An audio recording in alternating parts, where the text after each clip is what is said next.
Приглашаются следующие победители первого круга. Встречаем Абдвасы Улу Алманбет.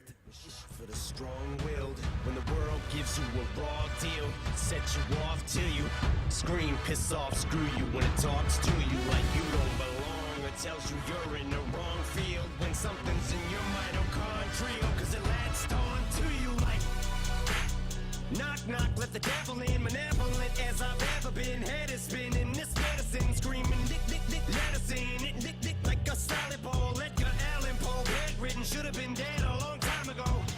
Liquid Tylenol, gelatin, sneak my skeletons melting. Wicked, I get all high when I think I smell the scent of elephant manure. Hell, I'm in Kahlua, screw it, to hell with it. I went through hell with accelerants and blew up myself again. Volkswagen, tailspin, bucket matches my pale skin. Manowin, went from Hellman's and being rail thin for airfit. Scribbles and Rev Olympics, 97 freak Nick, how can I be down me in?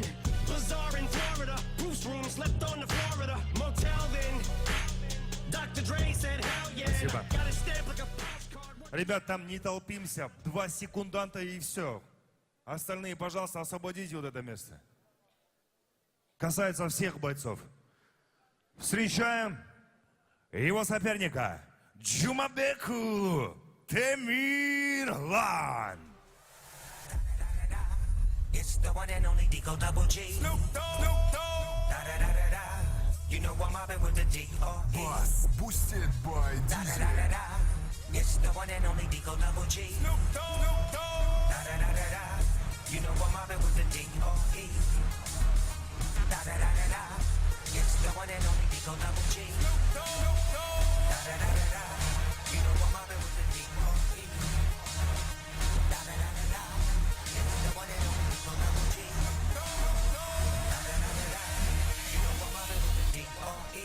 Smoke weed every day. Smoke weed every day. Smoke weed every day. Smoke weed every day. Hope you're ready for the next episode.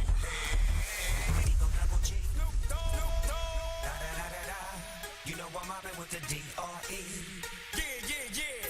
You know the West Coast is back for all you suckers. Put something in the air. Put it in the air. Yeah. Suck, Snoop. Top dog, buy them all, yeah, I'm burning it up. DPGC, you should be turning it up. CBT, LBC, yeah, we hooking back up. And when they bang this in the club, baby, you got to get up. Cause homies, thug homies, yeah, they giving it up. Low life, yo life, boy, we living it up. Taking chances while we dancing in the party for show. Slip my girl a 44 when she crept in the back door. Chickens looking at me strange, but you know I don't care. Slip on Digo Double G. Da-da-da-da-da. You know I'm mobbing with the Digo Double G. Da-da-da-da-da. You know I'm mobbing with the D.R.E. Yeah. You know the West Coast is back for all you suckers. So put something in the air. Smoke weed every day. Smoke weed every day. Smoke weed every day. Smoke weed every day. Hope you're ready for the next episode. It's the one and only D.R.E. Dre Love Bus. You know I'm mobbing with the D.O.G. Straight off the killer streets of CPT. King of the beach, you ride to him in your fleet.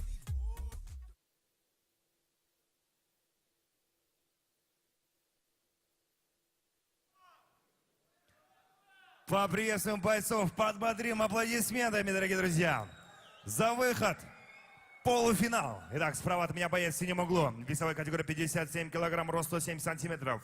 Ему 23 года. Он является чемпионом Кыргызстана по боям без правил, чемпион многочисленных турниров WF Selection. Профессиональный рекорд 6 побед, 2 поражения и 0 ничьи. Тренер Амиракулов Нургазы, бойцовский клуб Айколь Манас. Встречаем Абдвасы Алманбет.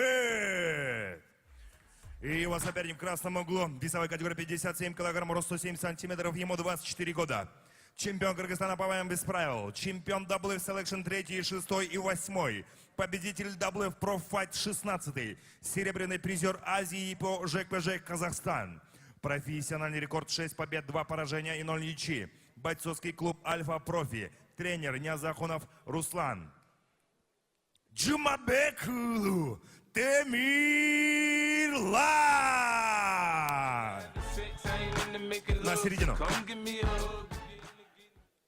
Бойцы, слушаем мою команду. Правила знаем, не нарушаем. Формулу более знаем. Во время боя четко слушаем команду рефери. Уважаем друг друга. Пожали руки. Желаю удачи по углам. Поддержим, поддержим. Громче, громче.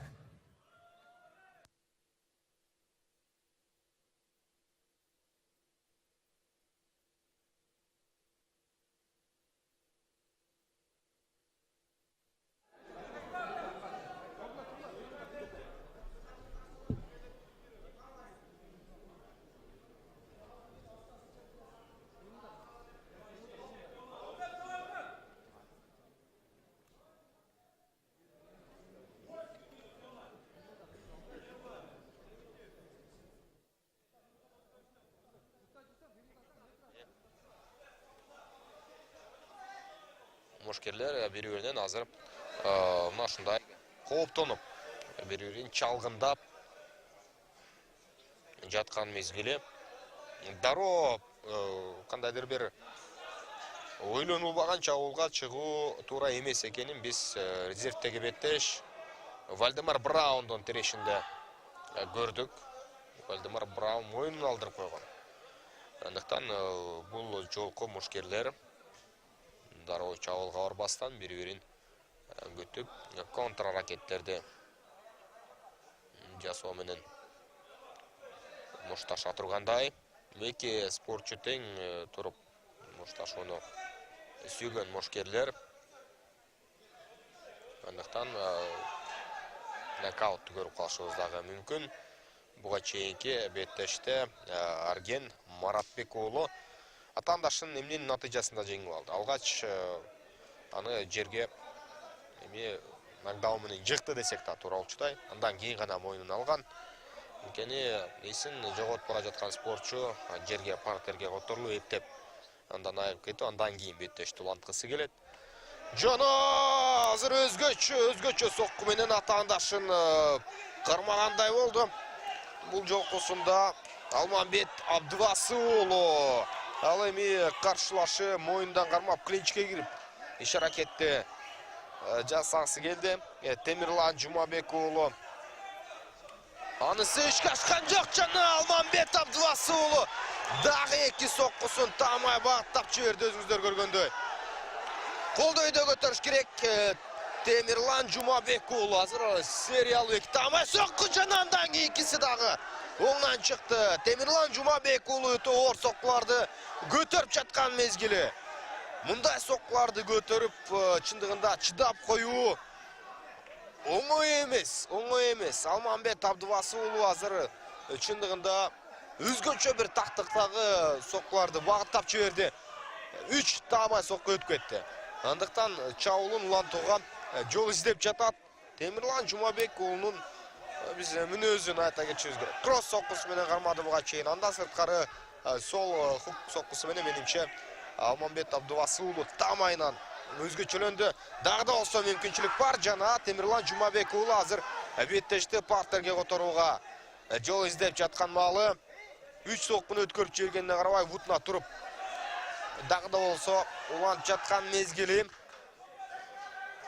Секунданттар болушунча кеңешин берип жатат. Жана кезектеги түз соккуну өткөрүп жиберди. Оң колу менен Алмамбет Абдыбасы уулу атаандашын чындыгында жолуктурду дагы бир ирет. Эмне үчүн мына ушул Темирлан Жумабек уулу азыр партерге аракетин кылбай жатат. Бирок эми которуу да оңой эмес. Анын үстүнө буга чейинки оор соккуларды өткөрүп жиберди. Жана өзүнө кире албай жаткандыр. Биринчи раундту эптеп мына ошол өңүттө жыйынтыгына чыгарса деле жетиштүү болмок беле. Азыр Алмамбет Абдыбасы уулу тиешелүү дистанцияны сактап Алсыраак аралыктан чабуулга чыгып жаткан мези. Ал атаандашынан бир аз бойлуураак. Ошого байланыштуу колу дагы узун. Закончился первый Андыктан раунд. өзүңөр көргөндөй, урматтуу телекөрүүчүлөр, биринчи раунд толугу менен Алмамбет Абдубасы уулунда кетти. Талашсыз түрдө Алмамбет Абдубасы уулу биринчи раундты өзүнүн пайдасына жазгандай көрүндү. Негизинен ал карай турган болсок, экинчи беттеш бул мелдештеги эки мушкердин тең. Демек, Темирлан Жумабек уулу беттешке мындан олуттуураак киришет деген оюн болгон. Себеби ал биринчи беттешинде биринчи раундда эле атаандашын мунту менен жеңип алган болчу. Ал эми Алмамбет Абдубасы уулу 4 мүнөттөн 3 раунд толук беттеш өткөрүп, Данияр Жаныбек уулун калыстардын эки тараптуу пикири менен же болбосо 2-1 эсебинде гана араң жеңип чыккан болчу. Ага карабастан азыр өзүңүздөр көргөндөй Темирлан Жумабек уулуна караганда Красова и Сиева Данияр замечание кечиресиздер, Алмамбет Абдубасы уулу за нарушение регламента. өзүнүн өнөрүн жакшы көрсөтүп жаткан мезгили. Албетте секунданттардын дагы көп болгону бул албетте мушкердин өзүнө кедергисин тийгизип коюшу мүмкүн. Андыктан машыктыруучулар тобунда Второй раунд. өтө көп болуунун деле азыр кереги жок. Экинчи раунд, биринчи раунд көзгөрүн эле Алмамбет Абдубасы уулунун пайдасында калды. Ал эми экинчи раундда кандай окуя өзгөрүлөт, тактикасын өзгөрткөн жок Алмамбет. Биринчи раунддагыдай эле туруу абалында алыстан соккуларды узатууга аракетин көрүүдө. Ал эми Руслан Ниязакунов, ошол эле учурда Алимардан Абдыкаровдун командасынан келген Темирлан азыр кандай жооп кайтарат көрөбүз. Биринчи раунддагы сценарий кайрадан кайталанып жаткандай таасир калтырууда. Бирок беттештин аягына чейин абал өзгөрүп кетиши толук ыктымал. Биринчи раундда бир эки жолу бут күрөшкө өткөрүүгө аракетин көргөн Темирлан Жумабек уулу, бирок Алмамбет Абдубасы уулунун азыр тейкдаундардан коргонуусу өтө жогорку деңгээлде өтүүдө. Сокку узатуу, партер абалын көзөмөлдөөгө кошо эле ушундай тейкдаундан коргонуу жасоо бул да өзүнчө упай менен бааланат. Азыр болсо абайлаш керек мындай учурда. Дал ушинтип турган мезгилде тагыраагы 4 аяктап турган учурда узатылган соккулар өтө кооптуу болуп калышы ыктымал. Себеби эки кол тең жерге тургандыгына байланыштуу жакшы коргоно албай калат. Андыктан Темирлан Жумабек уулу азыр абайлап беттеш өткөргөндүгү жакшы болмок. Экинчи раундда деле азырынча Алмамбет Абдубасы уулу алыстан өзүнүн узун колдорун өтө жакшы пайдаланууда. Алмамбеттин көзгө дан эле бassa көрүнүп турат. Бою узун каршылашына караганда, демек колдору дагы узун. Ошол үстөмдүк азыр Алмамбетке жардамга келүүдө. Эми гана Темирландын аракети. Мен буга чейин белгилеп өткөндөй, негизинен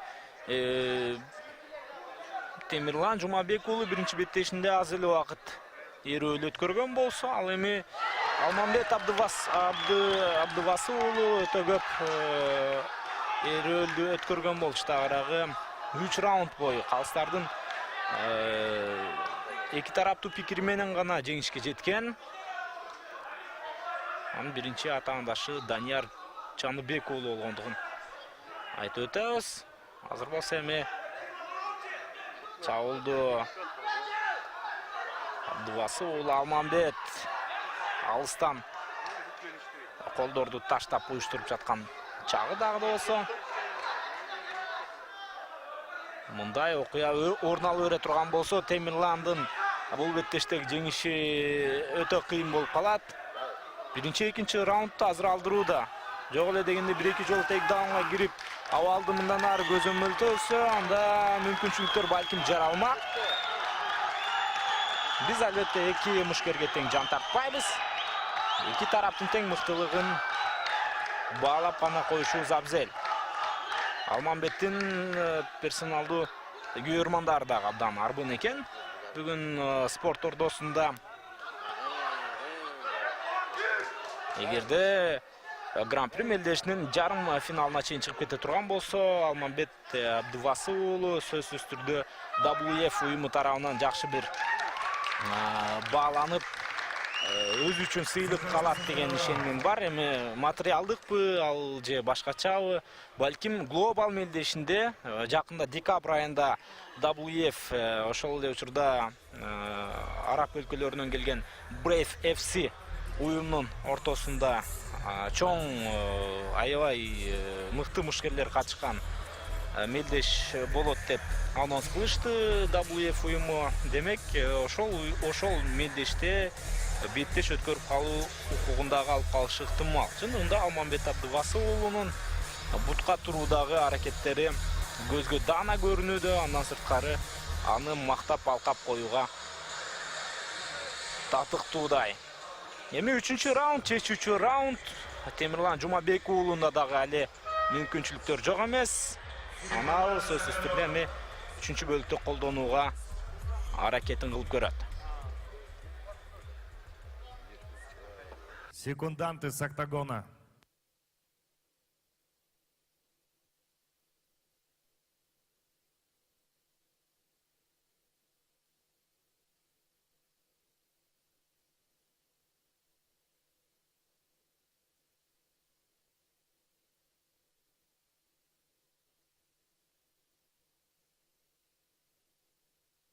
Келе жаткандай, биринчи раундду толугу менен алган. Анткени атаандашын соккулары менен жерге жыгууга дагы жетишкен. Третий раунд. Азыр эми кийинки раунддун жүрүшүндө кандай болот? Бул жыйынтыктоочу бөлүк, андыктан концентрацияны жоготпош керек. Ар бир көз ирмемди туура колдонуп, байкап мушташ керек болот. Темирлан Жумабек уулу өзгөчө Алмамбет Абдывасы уулу эртерээк беттешти бүтүрүүгө да мүмкүнчүлүгү бар болчу, бирок Жумабек уулу соккуну көтөрөт экен. Мындан сырткары анын өжөрлүгү бар экенин биз байкоодобуз. Жана Алмамбет Абдывасы уулу азыр тайм-аут сурады. Анткени көзүн чукуп жибергендей да болду. Атаандашы атайын эмес. Мындай учурлар ММА'да көп кездешет. Азыр кайрадан аракетин жасады жана Алмамбет Абдывасы уулу кезектеги соккулар менен каршылашты. Туура жолуктурду. Каршы ошол замат соккуну Жумабек уулу эмнегедир жасабай жаткан мезгили. Бир аз чарчап да калдыбы. Бирок биринчи беттеши жаңылбаса мертеле жыйынтыгына чыккан. Темирлан Жумабек уулунун Алмамбет Абдывасы уулу активдүүрөөктө, анын кыймылы бат бутта кыймылдоосу тезирээк орун алып жатканын көрүүбүз. Сол каптал соккулары менен кармаган аракетин көрдү бир нече жолу. Андан сырткары кол узунураак, бою бийигирээк болгондо байланыштуу джептер менен иштеп жатат. Атаандашты азыр оң колунун таамай соккусу менен кармап ала жаздады. Иштеш керек Темирлан Жумабек уулу, убакыт анын пайдасына. Чечилген жери жок жана сол колу менен. Сол колу менен азыр Алмамбет Абдывасы уулу каршылашына таамай тийип кала жаздады. Темирлан Жумабек уулу чарчап калды. Жана оор соккулар. Кыймылдаш керек, бутта кыймылдаш керек, антпесе азыр убакыттан эрте атаандашына утулуп калышы дагы мүмкүн. Темирлан Жумабек уулу атаандашы Алмамбет оор соккуларды жасай ала турганын, тез соккуга бара ала турганын көрсөттү буга чейин дагы.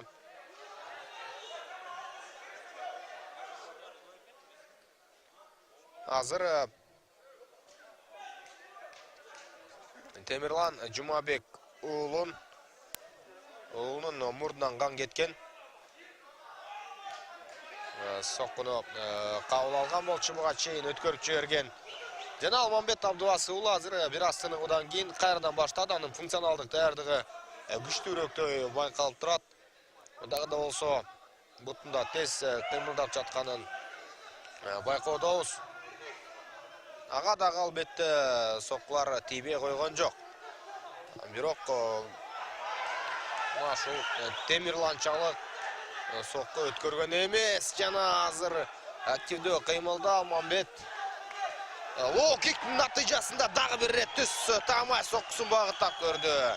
Анысы дагы туп-туура тийди. Бирок Темирлан Жумабек уулу соккуларды көтөрүп жатканын көрүүдө. Мындай оор соккуларды балким башка мушкер болгондо көтөрбөй, эбак эле кулап калат беле. Биринчи таймда эле тактап айтсак, биринчи раундда эле утулуп калат беле. Бирок Темирлан Жумабек уулу эмес. Бул ушунча чыдап жаткан мезгили. Ал көбүнчө беттешти партерге которууга аракетин жасады. Ага кызыктар болду. Анткени бутта туруп мушташууда атаандашына өзүнүн мушташуу стилин таңуулай албай турганын сезди. Бирок тейкдаун жасоого жете алган жок. Атаандаштын андай тейкдаундардан коргонуусу да мыкты деңгээлде болду. Бой окончен. Эми улуу беттеш жыйынтыгына келип жетти. Жана кимиси ийгиликке ээ болгону эми талашсыз эле көрүнүп калгандай болду. Бойцы на середину. Алмамбет Абдубасы уулу жана Темирлан Жумабеков. Жеңиш Алмамбет Абдубасы уулунда эч кандай күмөнсүз. Бирок Темирландын мүмкүнчүлүгү Полуфинал. ишенимдүү түрдө соккуларды көтөргөнүн айта кетишибиз керек. Абдубасы Алмамбет ийгиликтүү түрдө бул атаандашындагы жеңип кийинки жарым финалдык бөлүккө өтүүдө. Жарым финалдагы беттеш өтө кызыктуу болушу керек. Анткени Арген Маратбек уулу менен эми Алмамбет тирешет.